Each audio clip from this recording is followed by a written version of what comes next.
Yang dipakai Nabi dan sahabat hukum apa? Hukum Islam. Lalu kenapa kita sekarang ridho, diem, enak makan, enak tidur, enak kawin? Padahal hukum yang diterapkan bukan hukum Islam.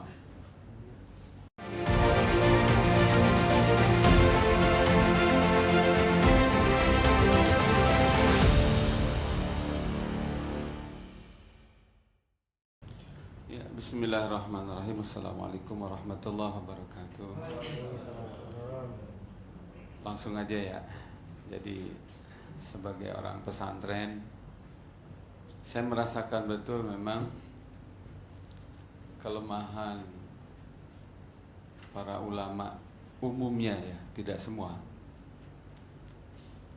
Para pengasuh pesantren yang punya banyak santri dan jamaah gitu ya, punya banyak kesempatan untuk manggung menghadapi ratusan ribu umat, bahkan jutaan umat. Kelemahannya adalah di bidang siasah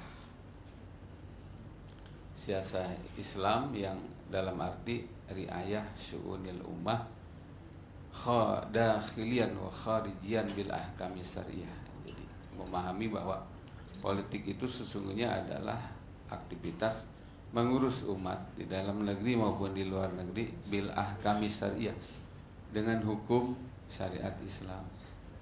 Itu minim sekali, sehingga akhirnya yang masuk adalah pemahaman politik yang bukan berasal dari Islam, yang dari demokrasi, yang menafikan halal haram, menafikan agama, menafikan Allah Subhanahu wa taala. Jadi di mana ada manfaat, di situ dia datang. Di mana manfaatnya lebih gede, ke situ dia kasih dukungan. Itu yang hari ini terjadi. Nah, terus yang korban siapa? Kata Imam Al-Ghazali, ya kan rusaknya umat karena rusaknya umaro, rusaknya umaro karena rusaknya ulama, rusaknya ulama bihubbid dunia, karena cinta dunia. Seperti itu. Ini musibah yang besar sekali hari ini adalah banyaknya ulama yang buta politik dalam pengertian politik Islam. Sebagai orang pesantren juga saya merasakan, mengalami, melihat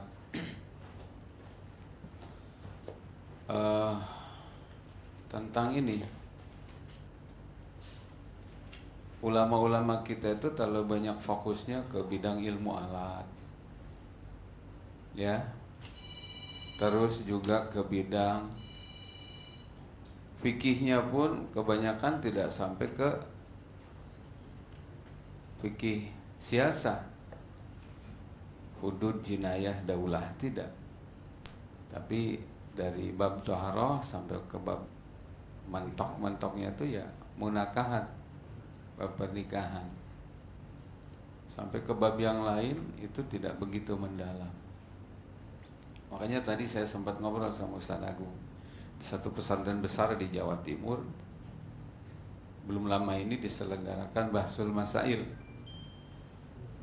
Dalam Bahsul Masail itu keluar keputusan secara aklamasi haramnya golput. Ujug-ujug haram golput.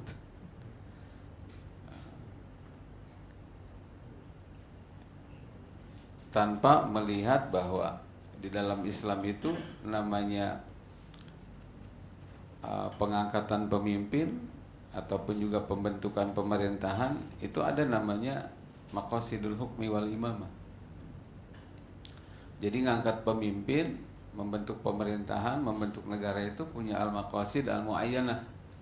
Ada tujuan-tujuan yang telah ditentukan oleh Allah Subhanahu wa taala. Apa itu? Sekurang-kurangnya ada dua.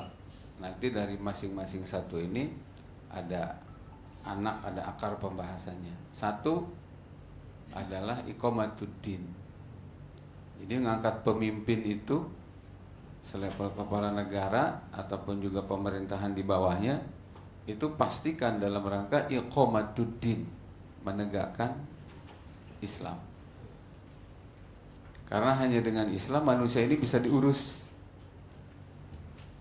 Yang muslim dan non muslim ini bisa diurus, bisa disejahterakan, bisa dibahagiakan, bisa dicukupkan, bisa dihadirkan keadilan untuk mereka, bisa dihadirkan keamanan untuk mereka. Hanya dengan Islam, bukan dengan yang lain. Yang kedua, pemilihan pemimpin itu tujuannya adalah dalam rangka untuk siasatud dunia bidin, agar nanti dia mengurus seluruh persoalan kehidupan ini dengan agama. Nah itu tuh, makanya ulama mengatakan al-hukmu wal imamah wasilatun la ghayatun. Jadi pengangkatan kepala negara dan kepala pemerintahan di bawahnya itu cuma wasilah, bukan tujuan. Pertanyaannya kalau begitu goyahnya apa? Tujuannya tadi iqamatuddin dan siasatud dunia biddin, ngurus dunia, perpolitikan dunia dengan agama. Dari mana dalilnya? Ya banyak sekali, salah satunya dari sirah nabawiyah. Kalau Nabi cuma ingin jabatan, ditawari oleh seluruh tokoh Quraisy zaman itu, ya sudah selesai, Nabi bisa jadi pemimpin. Tapi karena mereka memberikan jabatan kepada Nabi, posisi untuk jadi orang nomor satu di Mekah saat itu, dengan syarat kalau bisa jangan bawa ajaran barumu yang bertentangan dengan nenek moyang, atau dengan syarat kalaupun kamu mau kita gantian saling sebulan. Itu kan jelas banget di sirah. Nabi nggak mau. Jabatan seperti ini buat apa, kata Rasulullah? Aku ingin kekuasaan, tapi kekuasaan untuk tegaknya agama, yang dalam bahasa Al-Quran itu adalah yang sultanan nasiron liaqamatiddin, seperti itu. Nah, jadi menjawab pertanyaan itu, dengan fenomena hari ini banyak ulama ada di kubu 01 menggunakan Quran hadis, di 02 juga ulama banyak sekali di situ, Quran hadis juga yang dipakai, di 03 juga begitu. Saya sedih banget. Jadi ini menunjukkan betapa masih lemahnya kadar wawasan para ulama di Indonesia terkait dengan siasah Islamiyah. Omongan ini saya pertanggungjawabkan penuh sekalian, tanpa mengurangi hormat kepada para ulama. Seperti itu. Ya, oke. Dari yang Kiai jelaskan berarti kan ada nih masing-masing paslon itu punya ulama di belakangnya gitu ya. Yeah. Nah sebenarnya dari di Islam sendiri Kiai, terkait dengan posisi ulama dan umat Islam itu seharusnya seperti apa gitu Kiai dalam konstelasi pemilu saat sekarang ini gitu Kiai? Ya, ulama harus aktif dakwah. Isinya dakwah adalah amar ma'ruf nahi mungkar. Jangan betah banget di amar ma'ruf, gak mau nyentuh nahi mungkar. Amar ma'ruf itu apa? Memerintahkan kepada Islam. Nahi mungkar itu apa? Ulama harus aktif mencegah umat dari berbagai kalangan dan level umat itu dari menyelisihi ajaran Islam. Cuma ketika memerintahkan kepada Islam, mencegah manusia dari menyelisihi Islam, Islam yang dimaksud adalah Islam yang utuh, Islam yang kafah, Islam yang dari bab taharah sampai ke bab negara. Kan hari ini kalau bicara amar ma'ruf, nyuruh sholat, nyuruh puasa, nyuruh.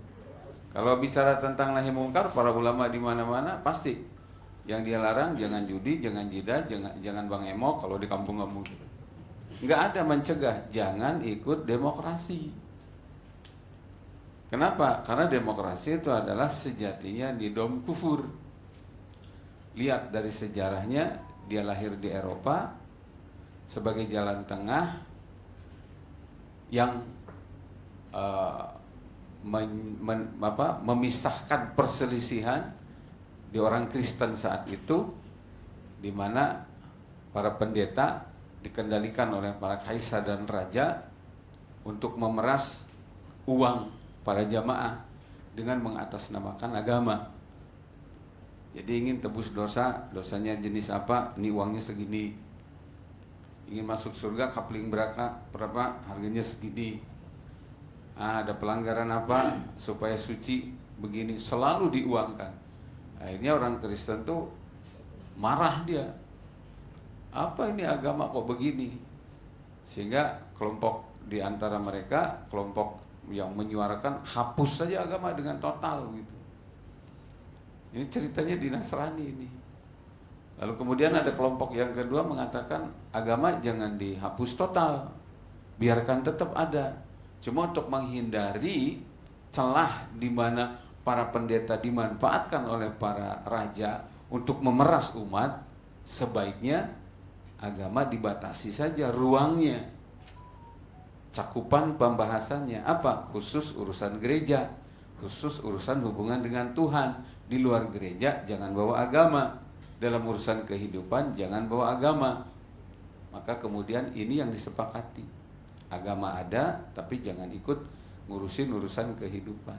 Itu asalnya di Kristen.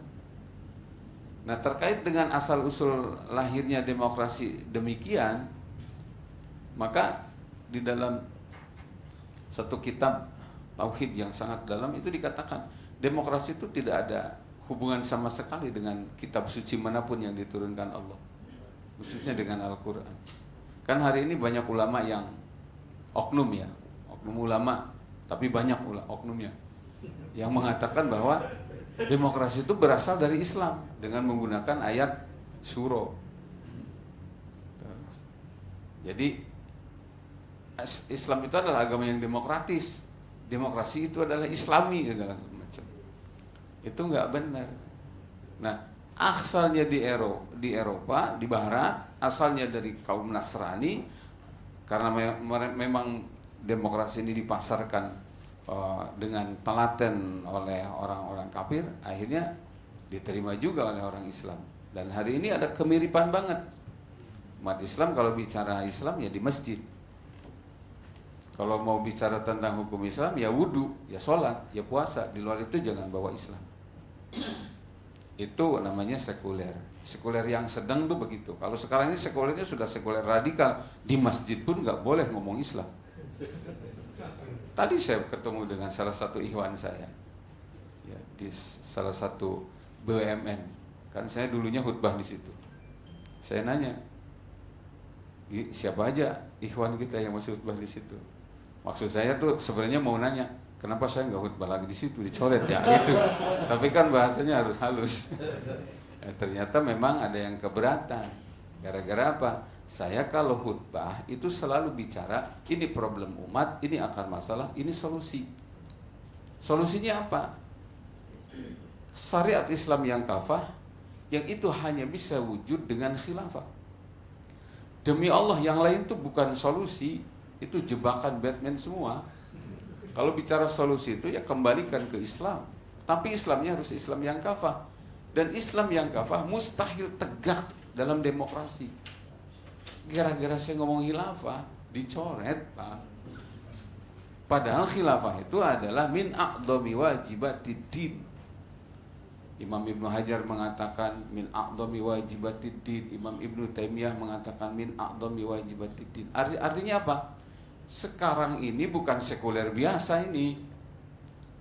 Di masjid pun nggak boleh ngomong Islam. Kalau dulu sekulernya masih rada mendingan, sedikit rada mending gitu ya. Fasluddin Anil Hayatid. Sekarang mah di masjid pun nggak boleh. Oleh sebab itu maka jadi saya teringat Pak ya, ketika kita belajar bab syahadat, memang ini juga nyaris nih di pesantren ini nyaris tidak diajarkan. Saya pun juga ketemunya setelah dewasa. Ketika saya dibekali nahwu sorof, balagoh dan mantek oleh guru-guru saya kemudian belajar mandiri untuk membuka kitab sebanyak-banyaknya. Ternyata syahadat itu ada syarat sahnya, juga ada yang membatalkannya. Di pesantren itu kalau bicara tauhid, akidah, itu mesti wujud kidam bako. Kalau selesai sampai ke sifat 20, nggak selesai itu yang namanya sirkut to'at, nggak kebahas. Syarat syahadat salah satunya adalah nomor 2 tuh ya. Ada ilmu bimaknaha, ada yang kedua itu adalah apa? Al-yakin bimadmuni syahadat. Harus yakin. Jadi hari ini tuh umat Islam yang syahadat harus yakin. 1, Allah adalah Tuhan. Tidak ada Tuhan selain Allah. Yang kedua harus yakin, satu-satunya panutan dalam hidup kita adalah Nabi Muhammad. Tidak boleh Pak, bertuhan kepada Allah tapi berpanutan tidak kepada Nabi Muhammad. Gak boleh. Nah, dalam konteks berpanutan kepada Nabi Muhammad, meneladani Nabi Muhammad, ini juga harus utuh. Jangan sholatnya nyontok Nabi, puasanya nyontok Nabi, tapi giliran berpolitiknya, bernegaranya, ikut orang kafir, Yahudi, Nasrani. Demokrasi itu asli Pak, cek orang Cikampek, meleg-meleg produk kafir itu. Ini malah diikuti. Umat Islam harus yakin bahwa Islam ini adalah satu-satunya agama yang sempurna. Umat Islam juga harus yakin bahwa kejayaan dan kebangkitan umat Islam itu hanya bersama dengan Islamnya. Umat Islam juga harus yakin bahwa syariat Islam ini hanya bisa tegak dalam sistem yang memang diwajibkan oleh Allah dan diwajibkan oleh Rasulullah, yakni khilafah. Umat Islam harus yakin bahwa Islam mustahil tegak dalam sistem demokrasi. Umat Islam juga harus yakin bahwa jalan keselamatan terdapat saat kita terikat dengan syariat Islam yang kafah. Nah, keyakinan-keyakinan inilah yang sekarang ini minim. Sebagaimana Nabi ingatkan, kata Rasulullah, salah satu mutiara yang akan hilang di tengah-tengah umat Islam itu di akhir zaman adalah keyakinan. Nah, bab keyakinan oleh sebagian ulama diartikannya yakin bab rezeki dari Allah. Harusnya apa? Yakin dalam soal yang tadi disebutkan, bahwa kita ini akan menjadi khairul ummah ketika kita terikat dengan Islam yang kafah. Kita ini akan menjadi umat yang terburuk kalau kita mencampakkan Islam. Yakinnya tuh harus dibawa ke sana. Yakin bahwa umat Islam ini akan menjadi adidaya, akan menjadi kekuatan besar di dunia global, itu hanya dengan Islam. Yakin juga, harus yakin ketika kita menyelisihi Nabi Muhammad, celaka kita. Harus yakin. Yakin kita ketika kita ikut-ikutan dengan cara Yahudi dan Nasrani, demi Allah kita tidak pernah akan menang. Itulah karenanya maka Al-Quran mengatakan, "Falyahdharil ladzina yukhalifuna an amrih an tusibahum fitnah ayusibahum adzabun alim." Kata Allah, hendaknya orang-orang yang menyelisihi Rasulullah takut akan akibat yang pasti terjadi. Menyelisihi Nabi pasti terjadi 2 hal. An tusibahum fitnah. Yang pertama, di dunia dia akan ditimpa dengan fitnah. Salah satu wujud fitnah adalah kekalahan demi kekalahan, keterpurukan demi keterpurukan, kehinaan demi kehinaan. Pasti itu belum seberapa di dunia. Di akhirat Pak, au yusibahum adzabun alim. Berani menyelisihi Nabi, ancamannya Pak di akhirat neraka. Nerakanya ada yang sementara, kalau di dalam hatinya masih mengakui, sebenarnya aku ini ketika menyelisihi Nabi berdosa loh. Sebenarnya yang wajib aku contoh ini adalah Nabi Muhammad. Itu masih mending Pak. Dia masuk ke neraka sementara. Bahayanya adalah akan menjadi penghuni neraka yang abadi kalau saat dia ketika di dunia menyelisihi Nabi, meneladani Yahudi dan Nasrani, disertai dengan keyakinan. Keyakinannya apa? Memang sekarang mah Nabi Muhammad udah nggak cocok. Cocoknya itu zaman dulu. Ajaran Nabi Muhammad di Indonesia ini nggak cocok. Yang cocok di Indonesia itu Pancasila, buatan Soekarno. Mudah-mudahan nanti dapat syafaat dari Soekarno katanya. Kalau sudah disertai dengan keyakinan seperti itu, Pak. Kalau sudah disertai keyakinan seperti itu kafir hukumnya, Pak. Menganggap Islam sudah tidak sesuai, yang sesuai adalah yang lain. Nabi sudah tidak cocok jadi panutan, yang cocok tuh yang lain. Itu udah batal syahadatnya, Pak. Makanya ancaman dari Allah Subhanahu wa taala serius banget. Berani menyelisihi Nabi, di dunia akan selalu kalah dan hina, di akhirat akan menjadi penghuni neraka. Jadi persoalan Pilpres ini buat kita umat yang bersyahadat, Pak, yang beragama Islam, jangan cuma dipandang persoalan ansih urusan dunia. Nggak ada urusan dengan kehidupan setelah mati. Panjang, Pak, ini. Lalu solusinya bagaimana? Ya tadi, yakin. Solusinya harus kepada Islam. Itulah karenanya maka begini, kemarin tuh ya ini juga ya, saya sebagai orang pesantren justru merasakan penyakit di pesantren pada umumnya, tidak semua ya, itu adalah taklid buta ke gurunya, taklid buta ke kiainya. Padahal sudah diajarkan, bicara mau kita pakai omongan siapa nih? Oke, Imam Syafi'i misalnya. Kata Imam Syafi'i, "Idza wajadtum qauli mukhalifan li qauli Rasulillah, fakhudu qaular Rasul wadribu qauli ardal haid." Saya ambil satu aja ya, Imam Syafi'i. Apabila kalian mendapati perkataan aku beda dengan sabdanya Rasulullah, kalian wajib ambil sabda Rasulullah. Buang perkataan aku yang jauh, kata Imam Syafi'i. Imam Malik bagaimana? Imam Malik juga begitu. Saat beliau ada di dekat makamnya Rasulullah, dalam event ziarah beliau ke makam Rasul, di salah satu aktivitas haji beliau, itu di depan orang banyak beliau mengatakan, "Kulluna rad wa mardud illa sahibah hadzal qabri." Jadi naknya di sini tuh domir mutakalim ma'al ghair, maksudnya kembali kepada ma'sarul ulama. Ulama itu dua kemungkinan, bisa benar, bisa salah. Saat dia benar, boleh diikutin. Saat ulama itu salah, wajib ditolak. Wa mardud, ditolak. Illa sahibah hadzal qabri, kata beliau. Kecuali Rasulullah yang mustahil salah. Hanya Rasulullah yang mutlak pasti benar.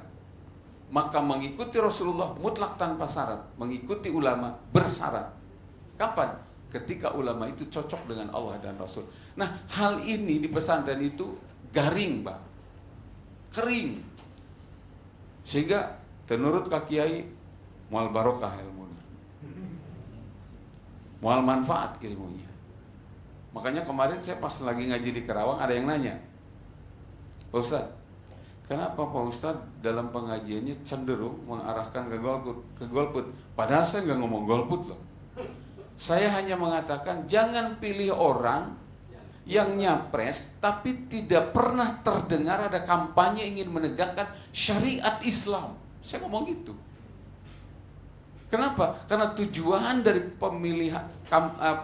pemilihan kepala negara ini adalah sejatinya iqamatuddin, menegakkan agama. Saya hanya ngomong gitu, Pak, tapi memang sensi banget. Saya dibilang ngajakin gol.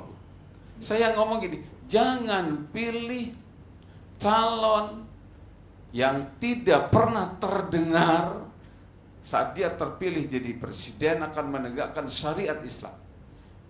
Kalau ada yang kampanye itu, sekurang-kurangnya kita bisalah nahnu nahkumu bidhawahir wala nahkumu bisarair. Kita bisa berhusnudon. Oh, dia akan menegakkan syariat Islam. Ini wajib saya pilih. Walaupun mungkin di hatinya ada tujuan lain. Kita nggak menghukum yang batin. Kan pernah nggak, Pak? 3 calon itu ada yang kampanye mau menegakkan syariat Islam. Ada nggak, Pak? Nggak ada. Terus yang hadir tuh nanya begini, bukankah, rupanya dia condong ke 01, bukankah ada ijtima ulama? yang sudah mengarahkan ke 01. Beliau sebut di situ ada Habib Rizik. Kurang bagaimana ilmunya, kata dia yang nanya. Kurang bagaimana kesolehannya beliau, katanya gitu. Dibanding Ustadz, mungkin gitu maksudnya. Tapi dia nggak ngomong gitu. Oke, saya simak aja, saya dengerin. Sudah Kang? Oke, baik kalau begitu. Sekarang saya mau tanya. Tadi Habib Rizik ada di mana dengan istimewa ulamanya? Ada di 01. Saya mau tanya, Habib Lutfi ada di mana? Dari 02. Ulamanya sabrek-abrek. Saya mau nanya ke Akang, pintar mana Habib Lutfi sama Habib Rizik? Bingung dia. Takut kewalat kayaknya. Saya bilang langsung, saya bilang, disinilah Kang, kita harus memahami tentang wajibnya itba kepada Rasulullah Muhammad SAW. Dengan segala hormat, tidak mengurangi hormat dan takdim saya ke Habib Rizik ataupun ke Habib Lutfi. Saya katakan, dua-duanya tidak tepat. Karena apa? Semua calon yang mereka dukung adalah orang-orang sekuler, orang-orang liberal, yang tidak ada misi iqamatuddin. Terus yang bilang, yang benar siapa? Rasulullah. Yang benar siapa? Para sahabat. Itulah karenanya maka Rasul berpesan, man ya'is minkum fasayara ikhtilafan katsira. Nanti di akhir zaman kalian akan mendapati kelompok yang begitu banyak, pendapat yang begitu hiruk pikuk, banyak banget. Pesan Nabi supaya kalian selamat, alaikum bisunnati wa sunnatil khulafair rasyidin. Ikuti sunnahku dan sunnah khulafaur rasyidin al-mahdiyyin min ba'di, orang-orang yang dijamin mendapatkan hidayah setelah kehidupanku. Wa addu 'alaiha bin nawajid. Kalau dipegang bisa lepas, kata Nabi, gigit dengan gigi geraham. Itu artinya apa? Jangan pernah lepas. Hanya pertanyaannya sekarang begini. Kalau Nabi sudah berpesan, satu-satunya orang yang akan selamat di zaman sekarang, Pak, hanya mereka yang ikut Nabi dan para khulafaur rasyidin. Pertanyaannya adalah apa? Begini. Nabi dan para sahabat waktu hidup pakai hukum apa tidak? Bantu jawab, Pak. Pakai hukum apa tidak? Pakai. Hukumnya kan cuma dua, hukum Islam dan hukum jahiliyah. Yang dipakai Nabi dan sahabat hukum apa? Hukum Islam. Lalu kenapa kita sekarang ridho, diem, enak makan, enak tidur, enak kawin? Padahal hukum yang diterapkan bukan hukum Islam. Satu. Yang kedua, Nabi dan Khulafaur Rasyidin ketika hidup punya negara apa tidak? Pakai negara apa tidak? Pakai. Negara apa itu? Di zaman Rasulullah yaitu Daulatul Islam Al-Ula. Negara Islam pertama. Kenapa disebut negara Islam?